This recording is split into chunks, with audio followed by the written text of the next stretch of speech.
¿Qué preferirías en una guerra? ¿Estar del lado correcto o estar del lado victorioso? Obviamente lo ideal sería estar del lado correcto y victorioso, pero supongamos que no tienes esa opción. ¿Qué escogerías? Si escoges el lado correcto, mueres a mano de tus enemigos, pero lo haces con la conciencia tranquila. Si escoges el lado victorioso, vives y prosperas, pero lo haces sabiendo que has contribuido a que la maldad avance. Es una decisión difícil, te tendrías que pensar quizá. El problema con el dilema que os he presentado es que en una guerra militar, desde una perspectiva humana, no siempre es fácil determinar quién está del lado correcto. Normalmente ambos lados creen tener la razón y ambos lados creen tener la causa justa y buena.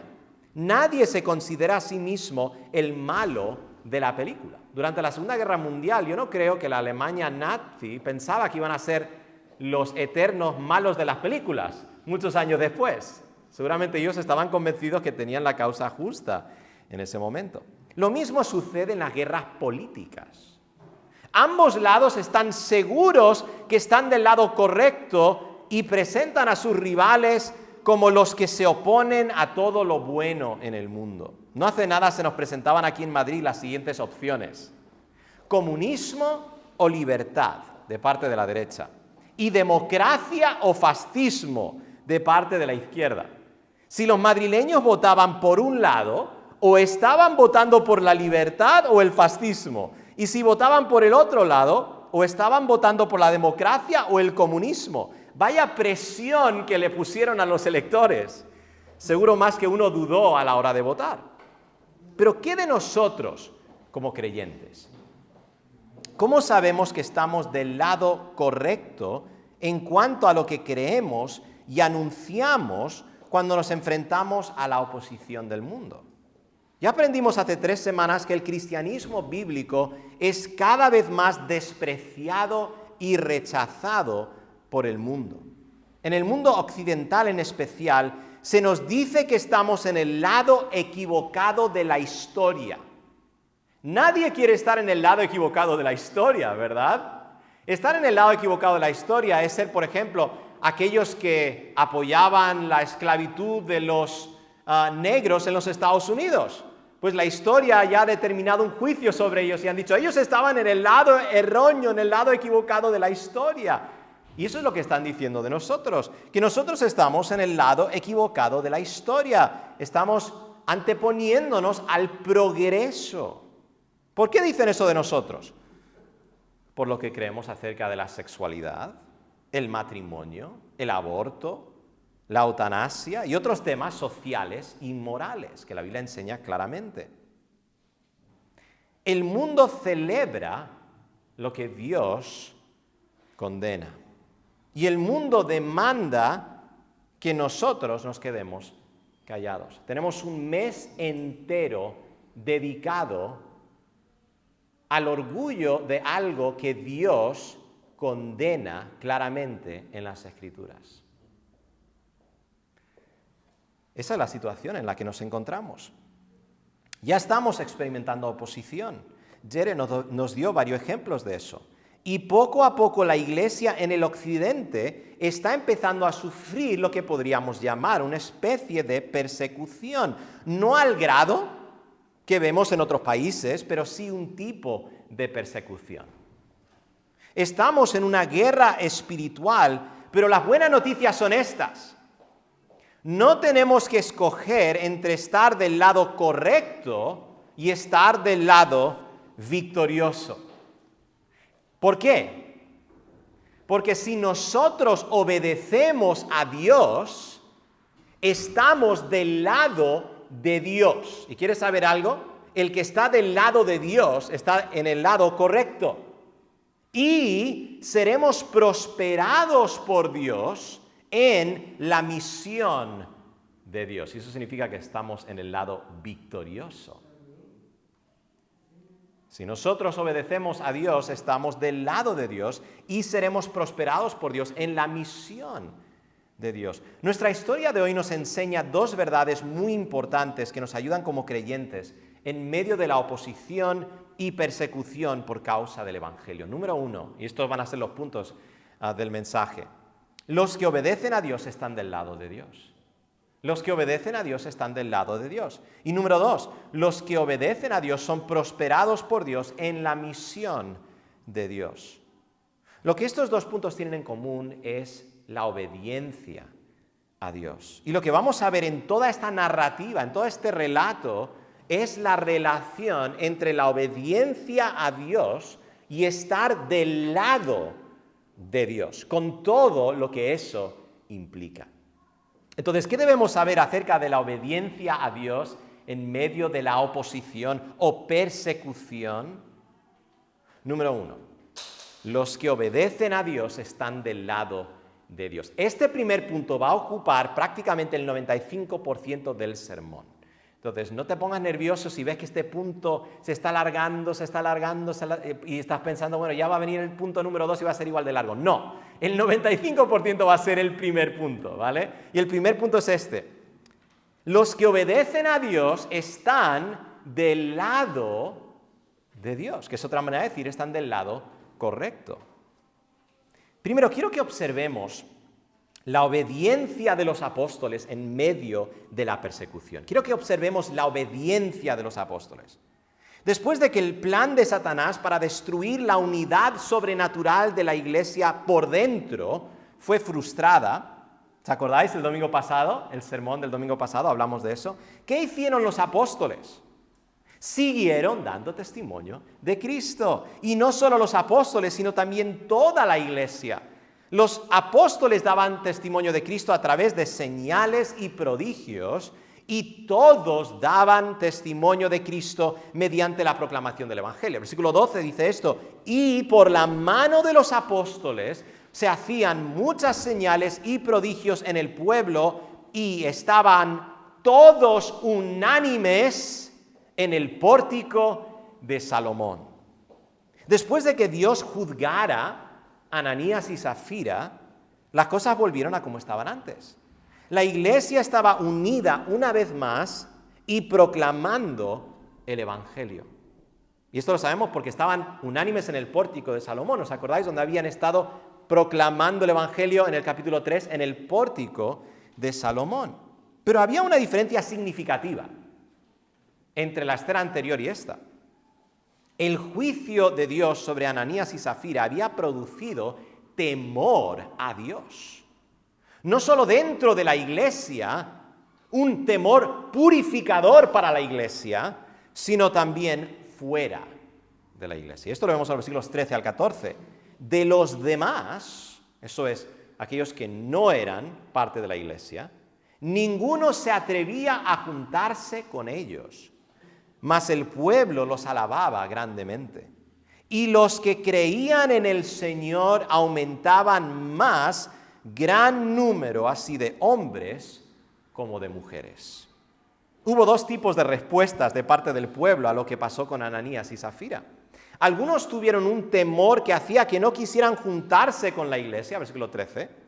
Y otros tuvieron un temor que los guió a la fe en Cristo.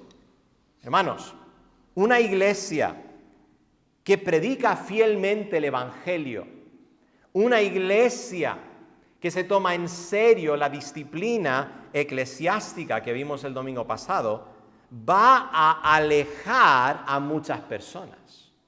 ¿Por qué? Porque predicamos que Dios es santo y justo y nosotros no. Por causa de nuestro pecado, todos somos culpables ante Dios y merecedores del juicio de Dios. Todos en nuestro estado natural estamos en la misma condición que Ananías y Zafira. Esto va a incomodar a muchas personas, pero al mismo tiempo el Señor usará este mismo mensaje para producir arrepentimiento y fe en el corazón de otros. No prediquemos lo que hará que las personas nos amen y aplaudan y que todos quieran estar con nosotros. Prediquemos el único mensaje que puede salvar al hombre del juicio de Dios. Ese juicio que ya vimos que cayó sobre Ananías y Zafira. Dice el versículo 14 al 16, y los que creían en el Señor aumentaban más, gran número así de hombres como de mujeres, tanto que sacaban los enfermos a las calles y los ponían en camas y lechos para que al pasar Pedro a lo menos su sombra cayese sobre alguno de ellos. Y aún de las ciudades vecinas venían muchos a Jerusalén trayendo enfermos y atormentados de espíritus inmundos, y todos eran sanados. Estos versículos nos demuestran cómo el Señor estaba prosperando el ministerio de los apóstoles. Muchos creían en Cristo y venían a ser sanados por el poder de Cristo. Estos versículos nos hacen recordar mucho al ministerio de Jesús. Al igual que una mujer fue sanada al tocar el borde del manto de Jesús, en Lucas 8:44, muchos confiaban que serían sanados si tan solo la sombra de Pedro caía sobre ellos. Al igual que venían personas de toda Judea para ser sanados por Jesús, muchos venían a Jerusalén de las ciudades vecinas para ser sanados por los apóstoles, por el poder de Jesús. ¿Y todo esto qué demostraba? Que Cristo estaba obrando por medio de los apóstoles, que la misión de Cristo continuaba por medio de la iglesia. ¿Os acordáis de eso? Así fue como empezamos nuestra serie de Hechos. Dijimos que la misión de Cristo continúa, porque Lucas, escribiendo a Teófilo en el primer versículo, dice: en el primer tratado, oh Teófilo, hablé acerca de todas las cosas que Jesús comenzó a hacer y a enseñar. Por lo tanto, su misión continúa por medio de su iglesia, por medio de los apóstoles. Pero eso no es lo único que demostraba, también demostraba esto: que la iglesia estaba del lado correcto, que la iglesia estaba del lado de Dios. Ahora, no perdamos de vista lo que está sucediendo aquí. Los apóstoles están obedeciendo a Dios antes que a los hombres. ¿Cómo lo sabemos? Por lo que sucedió en el capítulo 4, cuando Pedro y Juan estuvieron ante el Sanedrín, si os acordáis. Los miembros del concilio, dice Hechos 4:18, les intimaron que en ninguna manera hablasen ni enseñasen en el nombre de Jesús. Esa palabra intimar, ese verbo intimar significa esto: requerir, exigir el cumplimiento de algo, especialmente con autoridad o fuerza para obligar a hacerlo. No les estaban dando una sugerencia, les estaban mandando que no hablasen más en el nombre de Jesús. Pero no solo eso, les amenazaron que si seguían predicando habría consecuencias. ¿Pero qué están haciendo los apóstoles? Están sanando a enfermos y proclamando el evangelio, todo en el nombre de Jesús. En otras palabras, ellos están obedeciendo a Dios antes que a los hombres. Y no olvidemos lo que este relato nos enseña acerca de la obediencia a Dios. Los que obedecen a Dios están del lado de Dios. Pero la obediencia a Dios también produce persecución. La obediencia demuestra que estamos del lado de Dios, pero también produce persecución. Si quieres ser fiel, si quieres ser obediente, vas a experimentar oposición. Eso sería quizá lo más liviano que te podría pasar, o algo más severo, quizá algún tipo de persecución. Y esto es lo que vemos en los siguientes versículos. Todo anda de maravilla, ¿no? La obra de los apóstoles está prosperando increíblemente. El pueblo está cada vez más conociendo a Cristo, están creyendo en Él. ¿Y qué pasa? Versículo 17 al 18. Entonces, levantándose el sumo sacerdote y todos los que estaban con él, esto es, la secta de los saduceos. ¿Os acordáis de los saduceos, esos viejos enemigos de la iglesia? Dice, se llenaron de celos y echaron mano a los apóstoles y los pusieron en la cárcel pública. Dice que los enemigos de los apóstoles se llenaron de celos. Otras traducciones dicen se llenaron de celo. Seguramente había una combinación de ambas cosas. Sintieron celos por todo lo que Dios estaba haciendo por medio de los apóstoles y por cómo el pueblo los alababa, como dicen los versículos que acabamos de ver. Y ellos no querían competencia, ellos querían ser el centro de todo. Y sintieron celo porque estaban convencidos que el mensaje de los apóstoles era erróneo. Tenían un fervor religioso también. Ellos tenían celo porque consideraban que estaban ellos del lado de Dios y que los apóstoles eran los enemigos de Dios. Aunque todo el relato, como vamos a ver, demuestra completamente lo opuesto. Y esto nos enseña una verdad muy importante, y es esta. Solo porque sientes gran pasión por algo, no significa que lo que crees es verdad. Solo porque tienes fuertes convicciones, no significa que estás del lado de Dios. No confundas pasión por la bendición de Dios. Y la razón que os doy esta advertencia es porque es muy fácil ceder en medio de la persecución cuando observamos la pasión de los que se oponen al Evangelio. Dicen que nosotros predicamos odio y que ellos predican amor e inclusión. Dicen que nosotros excluimos a las personas que no piensan como nosotros y que ellos practican la verdadera tolerancia. Dicen que nuestra fe es machista y que ellos proclaman la igualdad de los géneros. Dicen que nosotros tenemos una moralidad sexual retrógrada y que ellos permiten a las personas expresarse sexualmente con total libertad. Dicen todo esto con muchísima pasión, con muchísimo fervor, con gran vehemencia. Pero hermanos, tenemos que recordar una gran verdad.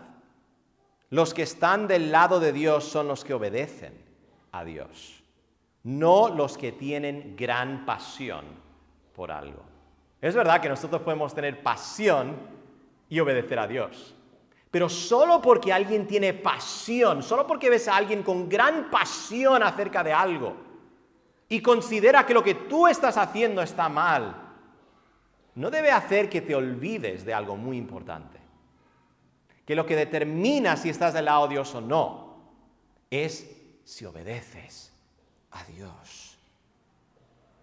Por si acaso había alguna duda sobre quién estaba del lado de Dios, lo que viene a continuación lo deja clarísimo. Versículo 19 al 21. Recuerda, ellos están en la cárcel, les han echado mano, pues tenían gran celo. ¿Y qué dice? Más. Un ángel del Señor abriendo de noche las puertas de la cárcel y sacándolos, dijo: id y puestos en pie en el templo, anunciad al pueblo todas las palabras de esta vida. Habiendo oído esto, entraron de mañana en el templo y enseñaban. En estos versículos los apóstoles son librados milagrosamente por un ángel del Señor. Es un poquito gracioso, estaba hablando con Jere la semana pasada. Ves un poquito aquí una especie de ironía, porque los saduceos no creían en los ángeles. Y fue un ángel quien libró a los apóstoles quienes estaban ahí en la cárcel. Es un poquito interesante eso, ¿no? Pero todo esto demostraba quién estaba del lado de Dios. Y el ángel les manda que vayan al templo y anuncien el Evangelio. Lo que el ángel llama las palabras de esta vida. Cuando piensas en el Evangelio de esa manera, las palabras de vida. Había un himno que cantábamos de niños, no sé si lo conocéis vosotros, se llamaba Bellas Palabras de Vida. Oh, cantádmelas otra vez, bellas palabras de vida. Nosotros tenemos esas bellas palabras de vida en el Evangelio. ¿Y qué hacen los apóstoles? Con ese mandato del ángel, que obviamente venía de parte de Dios, ¿qué hacen? Una vez más, obedecen. ¿Es ese tema recurrente en esta narrativa? Obedecen. Van al templo de madrugada y enseñan. Hermanos, aquí quiero hacer una aclaración importante y es esta. ¿Cómo sabemos si estamos obedeciendo a Dios o no? ¿Cómo sabemos? Porque hemos dicho que este pasaje nos enseña lo siguiente. Los que obedecen a Dios están del lado de Dios. Bueno, hay muchas personas que dicen que están haciendo lo que hacen en obediencia a Dios. ¿Verdad?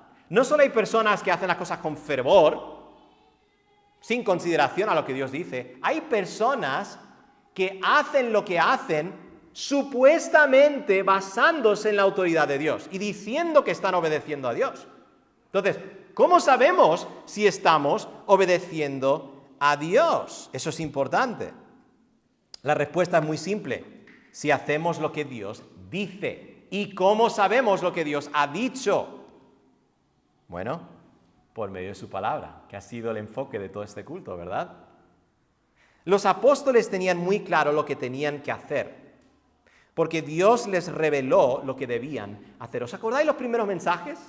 Es más, el punto de uno de los mensajes fue este: sabemos lo que debemos hacer. Sabemos que es nuestra responsabilidad proclamar el Evangelio. Y no solo eso, tenemos toda la revelación de Dios que nos enseña qué es lo que Dios dice acerca de una serie de cosas.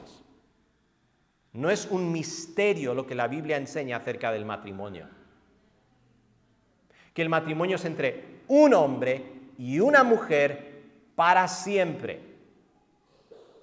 No es un misterio lo que la Biblia enseña acerca de la homosexualidad. No es un misterio lo que la Biblia enseña acerca del aborto. No es un misterio lo que la Biblia enseña acerca de los géneros. Hay solo 2 géneros que corresponden con el sexo biológico, porque así nos creó Dios. Esto no es un misterio. Dios lo ha revelado claramente. Entonces, si queremos obedecer a Dios, tenemos que ir a su revelación perfecta y ver lo que Dios ya ha dicho. Creemos eso. Pero además de eso, proclamamos la palabra de Dios, proclamamos el Evangelio.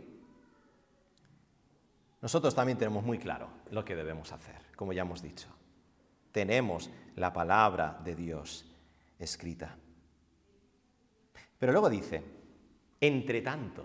En otras palabras, los apóstoles están proclamando el Evangelio ahí, en el templo, y entre tanto vinieron el sumo sacerdote, versículo 21b al 26, y los que estaban con él, y convocaron al concilio, y a todos los ancianos de los hijos de Israel, y enviaron a la cárcel para que fuesen traídos. Pero cuando llegaron los alguaciles, no los hallaron en la cárcel. Entonces volvieron y dieron aviso, diciendo, por cierto, la cárcel hemos hallado cerrada con toda seguridad, y los guardas afuera, de pie ante las puertas, mas cuando abrimos a nadie hallamos dentro. Cuando oyeron estas palabras, el sumo sacerdote y el jefe de la guardia del templo y los principales sacerdotes dudaban en qué vendría a parar aquello. Y solo quiero pausar aquí un poquito, un segundo, para que os deis cuenta de algo. ¿Veis el contraste entre los apóstoles y los saduceos? Los apóstoles tienen clara dirección de Dios. Los saduceos están más perdidos, más desorientados, no se enteran de lo que está pasando. Esto es parte de la narrativa para mostrarnos quiénes están del lado de Dios, ¿verdad? No solo Dios les libra, sino que Dios les dice qué deben hacer. ¿Y qué pasa con los saduceos? Son burlados. Son frustrados en sus planes y no tienen ni la menor idea lo que están haciendo ni lo que va a suceder. ¿Veis el contraste? Versículo 25. Pero viniendo uno les dio esta noticia. He aquí, los varones que pusisteis en la cárcel están en el templo y enseñan al pueblo. Entonces fue el jefe de la guardia de los alguaciles y los trajo sin violencia, porque temían ser apedreados por el pueblo. No olvidemos, esta es la segunda vez que los saduceos han arrestado a los apóstoles. Segunda vez. La primera vez fueron arrestados, pasaron la noche en la cárcel y el día siguiente se presentaron ante el concilio. Bueno, esta vez fueron arrestados y supuestamente pasaron la noche en la cárcel. Pero cuando mandaron a traerlos ante el concilio, no estaban allí. Para colmo, no solo no estaban ahí, sino que estaban enseñando en el templo. Si los del Sanedrín estaban molestos antes, imaginaos cómo se sienten ahora. Constantemente están desobedeciéndoles y haciendo lo opuesto a lo que les han pedido que hagan. En los siguientes versículos vemos el clímax de nuestra narrativa. Dice, los versículos 27 al 28, cuando los trajeron, y quiero que sientas la rabia de estos hombres. Cuando los trajeron, los presentaron en el concilio, y el sumo sacerdote les preguntó, diciendo, ¿no os mandamos estrictamente que no enseñaseis en ese nombre? Y ahora habéis llenado a Jerusalén de vuestra doctrina y queréis echar sobre nosotros la sangre de ese hombre. ¿Os dais cuenta de algo muy interesante aquí? No quieren mencionar el nombre de Jesús. Ni siquiera quieren mencionarle por nombre. Ese hombre. Yo creo que había una especie de odio, pero también una especie de temor que ni siquiera ellos podían describir hacia el nombre de Jesús. Básicamente lo que el sumo sacerdote les estaba preguntando era esto. ¿Por qué no nos habéis obedecido? ¿Por qué no habéis hecho lo que nosotros os hemos mandado para hacer? En lugar de obedecernos, habéis llenado a Jerusalén de vuestra doctrina. ¿Y sabes lo que significa eso? Que fueron obedientes. Hechos 1:8, pero recibiréis poder cuando haya venido sobre vosotros el Espíritu Santo y me seréis testigos en Jerusalén. Fueron obedientes, lo hicieron. El Evangelio llegó a toda Jerusalén. Había llenado a Jerusalén con el Evangelio. Si no obedecieron al concilio, ¿a quién habían obedecido? A Dios. La respuesta de Pedro y los apóstoles no pudo ser más contundente. Versículo 29. Respondió Pedro y los apóstoles, respondiendo Pedro y los apóstoles dijeron, es necesario, seguimos con la obediencia, ¿no? Obedecer a Dios antes que a los hombres. Este es el corazón de nuestro pasaje de hoy. Y es lo que debemos creer de todo corazón cuando enfrentamos oposición por el nombre de Cristo. Es necesario obedecer a Dios antes que a los hombres. Iglesia, solo tenemos dos opciones delante de nosotros. No hay término medio. O vamos a obedecer a Dios o vamos a obedecer a los hombres. Podemos pensar que alterar nuestro mensaje para que sea menos ofensivo es una forma de alcanzar a más personas para Cristo, pero en realidad lo único que demuestra es que nuestra lealtad principal es a los hombres y no a Dios. Podemos reinterpretar las Escrituras siendo sensibles a lo que el mundo valora, pensando que así mostramos amor a nuestro prójimo, pero en realidad lo que demuestra es que tememos a los hombres más que a Dios. Y lo más trágico de todo es que cuando obedecemos a los hombres antes que a Dios, estamos demostrando que no amamos a los hombres. Y mucho menos a Dios. Porque desobedecer a Dios es no darle a los hombres lo único que les puede salvar del juicio de Dios. El Evangelio puro y sin diluir. ¿Tú quieres mostrar que verdaderamente desprecias a tu prójimo? Altera el Evangelio. Diluye la verdad de la palabra de Dios y vas a demostrar no amor, sino desprecio hacia tu prójimo. El verdadero amor se demuestra en compartir la verdad del Evangelio con compasión, con amor, sí, no insultando, no amenazando, con amor, pero presentando la verdad. Presentando la verdad. Lo que vemos a continuación no es tanto una defensa de parte de los apóstoles para librarse de su situación actual.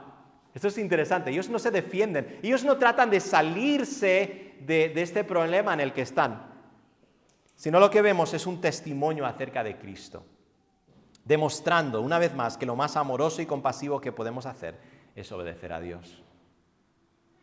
El concilio pensaba que los apóstoles querían levantar al pueblo en contra de ellos.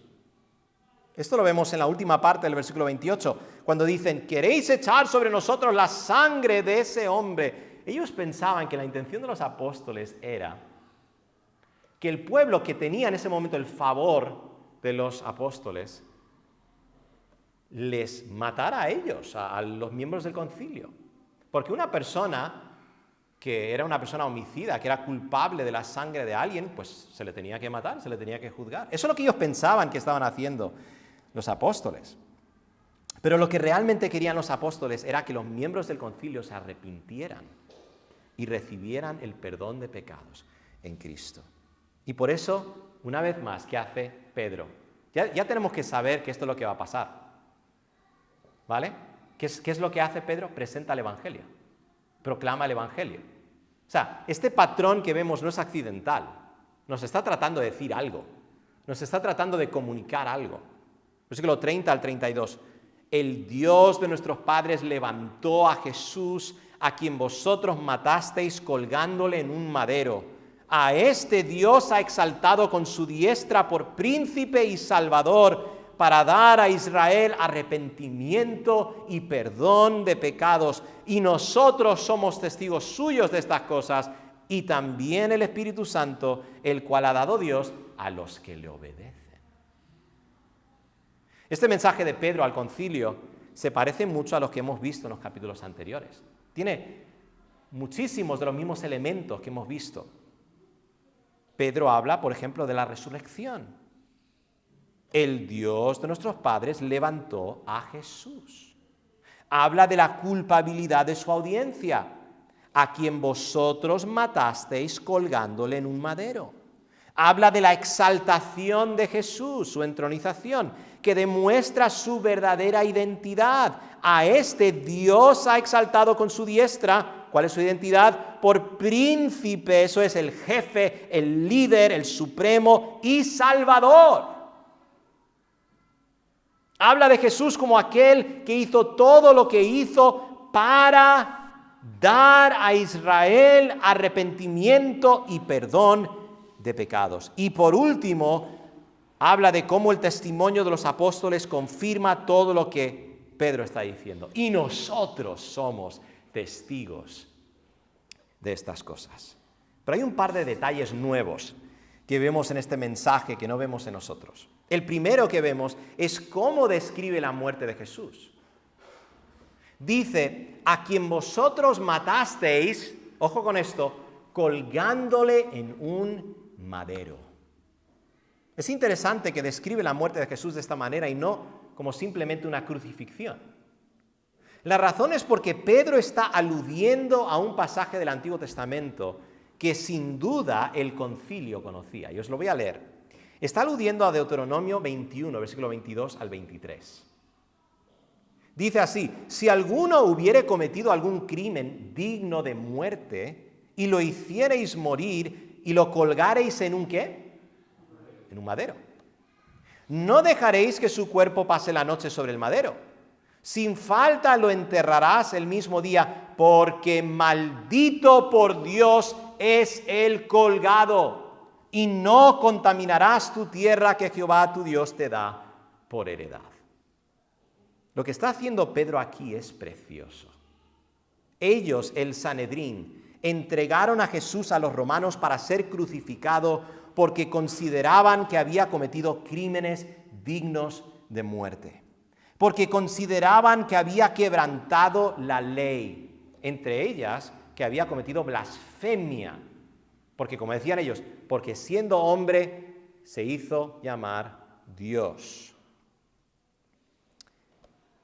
Y el hecho de que su cuerpo fue colgado en un madero, en la crucifixión, comunicaba a los judíos que él era maldito de Dios, que era un quebrantador de la ley.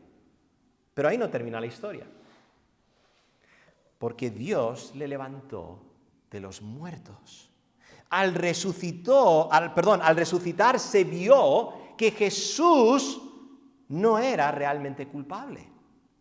Se demostró que él no era realmente maldito por Dios, sino que, como dice Gálatas 3, Cristo nos redimió de la maldición de la ley, habiéndose hecho maldición por nosotros, porque escrito está: maldito todo el que cuelga de un madero. No es que Cristo era culpable.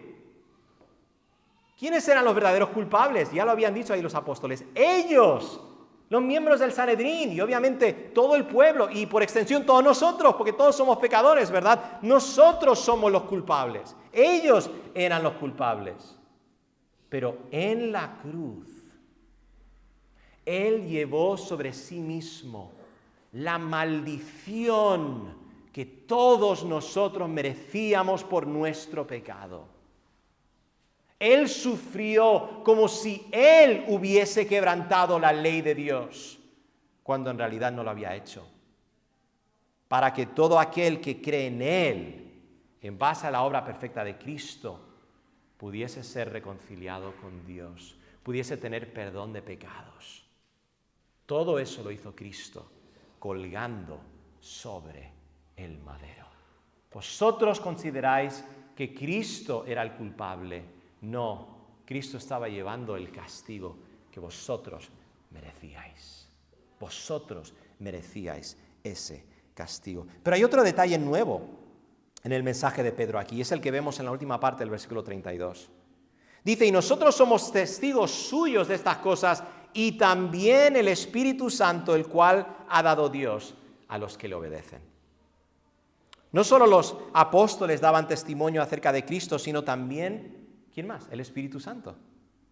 El Espíritu Santo que había sido derramado sobre la iglesia en Pentecostés era la prueba de que Jesús era el Mesías. Era la demostración de que la restauración del reino se había inaugurado con la vida, muerte, resurrección y exaltación de Cristo. Pero también distinguía al verdadero pueblo de Dios. Dice Pedro del Espíritu Santo: y nosotros somos testigos suyos de estas cosas, y también el Espíritu Santo, el cual ha dado Dios a los que le obedecen. Solo aquellos que obedecen a Dios reciben el Espíritu Santo. Pero ¿quiénes son los que obedecen a Dios? ¿Quiénes son los que obedecen a Dios? Los que obedecen a Dios son aquellos que primero se arrepienten y creen en Cristo para el perdón de pecados. Eso es lo que necesitaban hacer los miembros del Sanedrín, antes que cualquier otra cosa. En otras palabras, la obediencia al Evangelio. ¿Cómo obedecemos al Evangelio? El Evangelio es una promesa, es una declaración de lo que Dios ya ha hecho. ¿Cómo puedes obedecer eso? El Evangelio no es acerca de lo que tú haces, sino es acerca de lo que Cristo ha hecho. Entonces, ¿cómo podemos obedecer al Evangelio? Bueno, haciendo lo único que podemos hacer, y ni siquiera eso lo hacemos en nuestra fuerza, y es arrepintiéndonos y creyendo en la obra de Cristo. Esa es la obediencia primera, la obediencia al Evangelio, arrepentimiento y fe.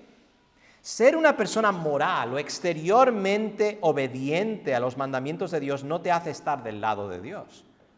Los líderes religiosos en el tiempo de Jesús y de los apóstoles eran todo eso y no eran de Dios. Primero debe haber obediencia al Evangelio, arrepentimiento y fe, y la obediencia a los mandamientos de Dios vendrá como resultado y como demostración de que estamos del lado de Dios. Esta obediencia al Evangelio, arrepiéntete y cree, no nace de nosotros, ni nos da méritos para obtener la salvación. Es completamente un don de Dios. Y es el instrumento que nos une a Cristo y todo lo que Él obtuvo por nosotros en su vida, muerte y resurrección, incluyendo el don, el regalo del Espíritu Santo que Dios da a todo aquel que cree en Él. Los apóstoles tenían el Espíritu de Dios porque habían creído en Cristo ante todo. Y los miembros del Sanedrín no tenían el Espíritu Santo, porque esa es la implicación de las palabras de Pedro, ¿verdad? El cual Dios da a los que le obedecen. En otras palabras, vosotros no habéis obedecido. No habéis creído. No conocéis verdaderamente a Dios. No sois de Dios. Pero el concilio no obedeció el Evangelio. Dice el versículo 33, ellos oyendo esto se enfurecían y querían matarlos. Hemos llegado al punto máximo de tensión. Porque primero los han arrestado, Dios les ha librado. Luego, ¿qué? Enojados porque estaban enseñando en el templo, les recriminan por qué no nos habéis obedecido y ahora con estas palabras que claramente ellos entienden como una amenaza, como condenación, no están de acuerdo con lo que están diciendo, ¿qué sucede? Ahora les quieren matar. Pero igual que Dios los libró por medio de un ángel cuando fueron arrestados, en el versículo 19, Dios una vez más los libró, pero esta vez de una manera muy inesperada. Dios usó a uno de los miembros del Sanedrín para salvar la vida de los apóstoles y permitirles seguir predicando el Evangelio. En serio, tienes que verlo. Versículo 34 al 37. Entonces, levantándose en el concilio un fariseo, hasta ahora hemos estado hablando de los saduceos, ahora se nos va a presentar a un fariseo, llamado Gamaliel, doctor de la ley, venerado de todo el pueblo, mandó que sacasen fuera por un momento a los apóstoles. Y luego dijo, varones israelitas, mirad por vosotros lo que vais a hacer respecto a estos hombres. Porque antes de estos días se levantó Teudas, diciendo que era alguien. A este se unió un número como de 400 hombres, pero él fue muerto y todos los que le obedecían fueron dispersados y reducidos a nada. Después de este se levantó Judas el Galileo en los días del censo y llevó en pos de sí a mucho pueblo. Pereció también él y todos los que le obedecían fueron dispersados. Gamaliel, un líder fariseo muy venerado de todo el pueblo, dio un consejo al concilio que salvó a los apóstoles. En su argumento dio dos ejemplos de hombres que lideraron movimientos que aparecieron y luego desvanecieron. El primer ejemplo que usó fue el de Teudas, un hombre que decía ser alguien. Y lo que esto nos hace entender es que parece que estaba afirmando ser el Mesías. Era una especie de líder mesiánico, una persona que quería que todos pensasen que él era el Mesías esperado, ¿no? Decía ser alguien. Atrajo a 400 hombres, pero murió. Mira qué dice, esto no es accidental. ¿Os acordáis el tema de todo este capítulo? Obediencia. ¿Qué dice? Y todos los que le obedecían fueron dispersados y reducidos a nada. El segundo ejemplo que usó fue el de Judas el Galileo, que llevó en pos de sí a mucha gente en los días del censo. La implicación de esto es diferente. No era un líder mesiánico, sino más bien alguien que quería sublevarse de Roma. En el momento que más odias a tus opresores es cuando te piden dinero, ¿verdad? Entonces, durante el censo estaban recolectando un montón de impuestos y no querían tener nada que ver con eso. Ahora, ¿qué pasó con él? Al igual que Teudas, mira el patrón, murió y todos los que le obedecían fueron dispersados. Ahora, quiero que veáis el punto de Gamaliel. El punto que está tratando de hacer con estos ejemplos. Versículo 38 al 39. Y ahora os digo, apartaos de estos hombres, refiriéndose a los apóstoles, apartaos de estos hombres y dejadlos. Mira cómo Dios está usando a Gamaliel para librar a los apóstoles. porque si este consejo o esta obra es de los hombres, se desvanecerá. Mas si es de Dios, no la podréis destruir. No seáis tal vez hallados luchando contra Dios. Más adelante vamos a ver este lenguaje muy similar que Dios va a decir a un tal Saulo de Tarso. Luchando contra Dios. Yo creo que Gamaliel estaba convencido de que la obra de los apóstoles era de los hombres. Por eso usó los ejemplos que usó. Yo creo que en su mente, y seguramente estaba tratando de convencer a todos ellos, mira, este grupo es igual que Teudas, es igual que el otro. Van a desvanecer porque esto es de los hombres. Pero lo que Gamaliel no sabía era lo que todos nosotros sabemos. Porque nosotros ya hemos leído toda la historia, ¿verdad? Nosotros sabemos más que Gamaliel en ese momento. ¿Sabe lo que sabemos nosotros? Porque hemos leído todo el relato, que la obra de los apóstoles es de Dios. Los apóstoles están del lado de Dios. ¿Cómo lo sabemos? Bueno, vamos a hacer una lista. Los milagros que Dios hizo por medio de los apóstoles, ya lo vimos. El hecho de que un ángel del Señor los libró de la cárcel. El hecho de que ellos habían recibido el Espíritu Santo. Y el hecho de que Dios estaba usando a Gamaliel en ese momento como su instrumento para salvar a los apóstoles. No había duda alguna, los apóstoles estaban del lado de Dios. Gamaliel estaba diciendo mucho más de lo que pensaba que estaba diciendo. No se daba cuenta que él estaba afirmando precisamente lo que estaba sucediendo, que ellos estaban luchando en contra de Dios, y eso es imposible. Nadie puede destruir la obra de Dios. Los que seguían a Teudas obedecían a Teudas y perecieron. Los que seguían a Judas el Galileo obedecían a Judas y perecieron. Los apóstoles seguían a Cristo y obedecían a Dios y fueron prosperados por Dios en la misión de Dios. Como dijo Gamaliel, mas si es de Dios, no la podréis destruir. Y literalmente es lo que todo este relato nos está mostrando. No puedes destruir lo que es de Dios. Entonces hemos visto que los que obedecen a Dios están del lado de Dios. Punto número 2, os dije que esto iba a ser muy rápido. Los que obedecen a Dios son prosperados por Dios en la misión de Dios. Hermanos, al inicio del mensaje os hice una pregunta.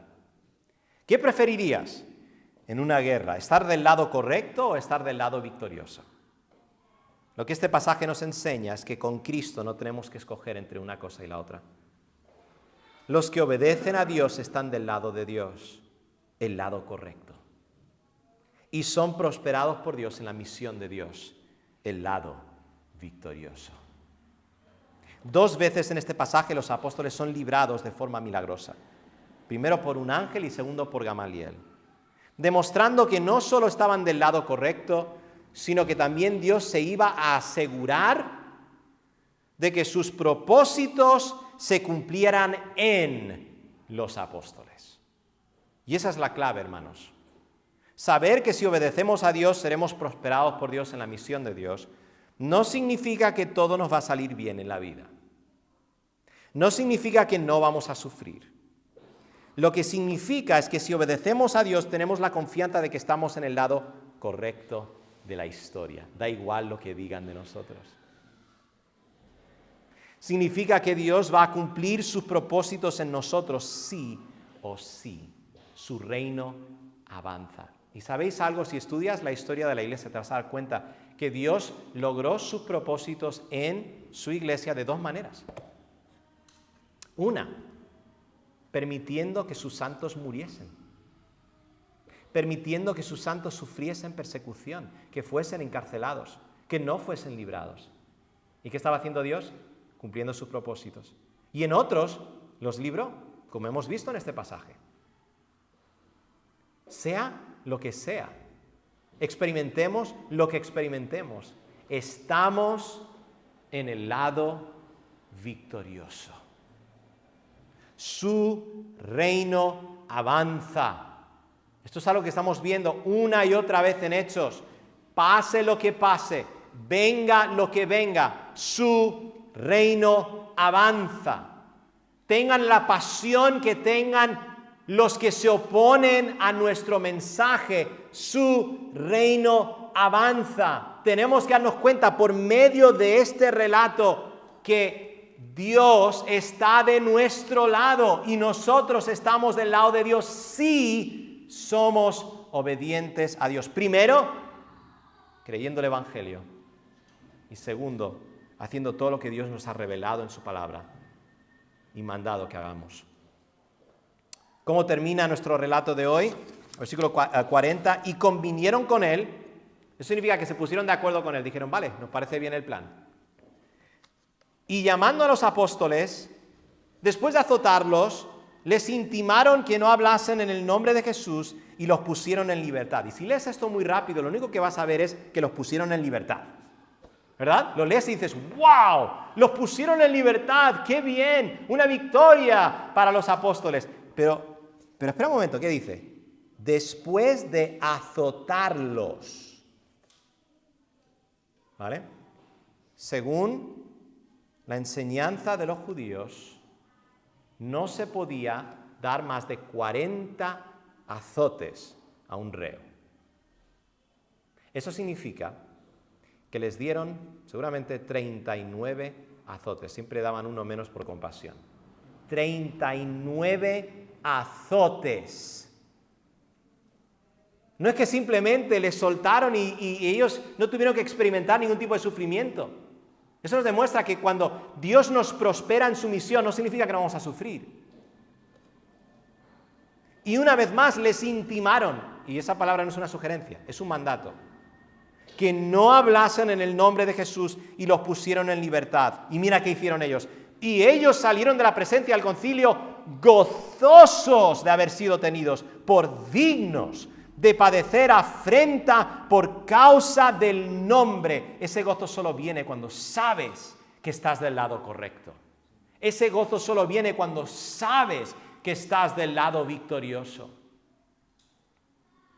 Jesús ya había prometido, ya les había dicho la dicha de sufrir por Cristo en el Sermón del Monte. Lucas capítulo 6, versículo 22 al 23 dice esto: bienaventurados, también se puede decir dichosos, gozosos, felices seréis cuando los hombres os aborrezcan y cuando os aparten de sí y os vituperen. Vituperia es insultos. Eso es una forma de persecución que yo creo que estamos experimentando en nuestro tiempo. Y desechen vuestro nombre como malo, el nombre de cristianismo bíblico se ve como un nombre malo. Nosotros somos vistos como los malos de la película. ¿Sabías eso? Nosotros somos los malos de la película, literalmente. Mira una película de Hollywood y mira si hay un personaje cristiano en la película o en la serie. Literalmente somos los malos de la película. Bueno, no pasa nada. Gozaos en aquel día y alegraos, porque he aquí vuestro galardón es grande en los cielos, porque así hacían sus padres con los profetas. Y nosotros sabemos que los profetas estaban del lado correcto, ¿verdad? Estaban representando a Dios. Nosotros también podemos saber, si es que obedecemos a Dios, que estamos del lado de Dios. ¿Y qué hicieron? Versículo 42. Y todos los días, en el templo, eso es cuando proclamaban el evangelio a todos, ¿verdad? En el templo y por las casas, eso es cuando estaban instruyendo a la congregación, casa por casa. ¿Qué hacían? No cesaban de enseñar y predicar a Jesucristo. Hermanos, ¿qué debemos saber acerca de la obediencia a Dios en medio de la persecución, en medio de la oposición?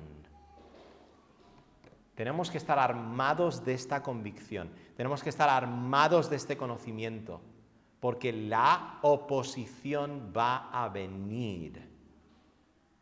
Tenemos que saber lo que está sucediendo detrás de la escena. Tenemos que saber lo que Dios está haciendo. No siempre es evidente a nosotros, pero Dios está logrando sus propósitos por medio de nosotros. Y tenemos que saber esto. Los que obedecen a Dios están del lado de Dios, el lado correcto. Y son prosperados por Dios en la misión de Dios, el lado victorioso. No tienes que escoger entre tener razón y tener victoria. Tenemos las dos cosas en Cristo.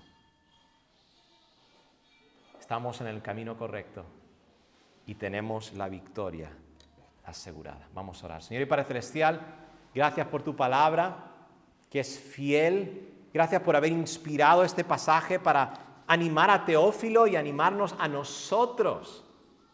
Tú sabías lo que iba a experimentar la iglesia en el siglo XXI. Tú sabías lo que creyentes en lugares como Corea del Norte, como el norte de África, como muchos otros países están experimentando, sufriendo persecución. Y lo que la iglesia en el occidente está empezando a experimentar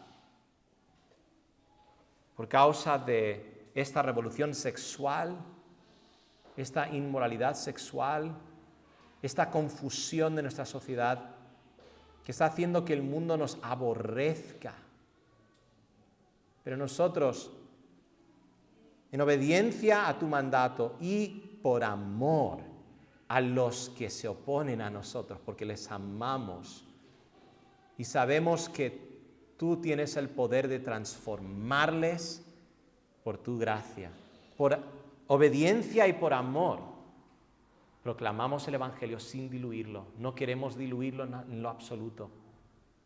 Queremos comunicar el único mensaje que puede salvar al hombre del juicio de Dios. Y Señor, tú conoces a aquellos que están aquí quizá y no te conocen como Señor y Salvador. Yo te pido que ellos puedan obedecer al Evangelio, que puedan arrepentirse y creer en Cristo, para que tú puedas transformar sus corazones y sus vidas mediante el poder de tu Espíritu Santo. Obra ese milagro de conversión y danos valor como iglesia en esta mañana, porque todo te lo pido en el nombre de Jesús. Amén.